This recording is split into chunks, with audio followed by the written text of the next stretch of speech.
សួស្តីបងប្អូនទាំងអស់គ្នាចឹងថ្ងៃនេះគឺចង់ចែករំលែកតាក់ទងមួយបទពិសោធន៍គឺលឿនងាយក្នុងការបើកផ្លូវលឿនលឿនចឹងបើកបននៅលើផ្លូវលឿនលឿននៅសុខប៉ុនដោយសារតែយើងផ្លូវលឿនលឿនវាមាន2គីឡូហើយនិង3គីឡូអញ្ចឹងណា1គីឡូគឺវាអត់ទៅមានទេហើយបើមានក៏1គីឡូទៀតគេកំពុងជួសជុលគេបិទទៅចឹងវាសល់1គីឡូតែចង់និយាយពីផ្លូវដែល3គីឡូនេះដែលខ្ញុំកំពុងបើកបននេះតើបងប្អូនចូលចិត្តបើកនៅគីឡូមួយណាដែរកាលពីខ្ញុំមកដំបូងគឺខ្ញុំចូលចិត្តបើកនៅគីឡូខាងឆ្វេងដោយសារតែគីឡូខាងឆ្វេងហ្នឹងវាគីឡូផ្លូវយឺត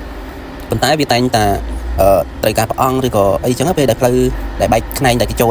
មកពីផ្លូវក្រោមមកឡើងចូលផ្លូវលឿនគឺយើងត្រូវប្រអងឬក៏យើងបន្ថែមលឿនឲ្យផុតកន្លែងគេចូលមកហ្នឹងចឹងហើយគឺវាអត់សូវសុវត្ថិភាពទេមិនថាសូវសុវត្ថិភាពទេចឹងនិយាយថាវាអត់ smooth ចឹងហើយជំរឿនដែលល្អគឺខ្ញុំ recommend បើកផ្លូវ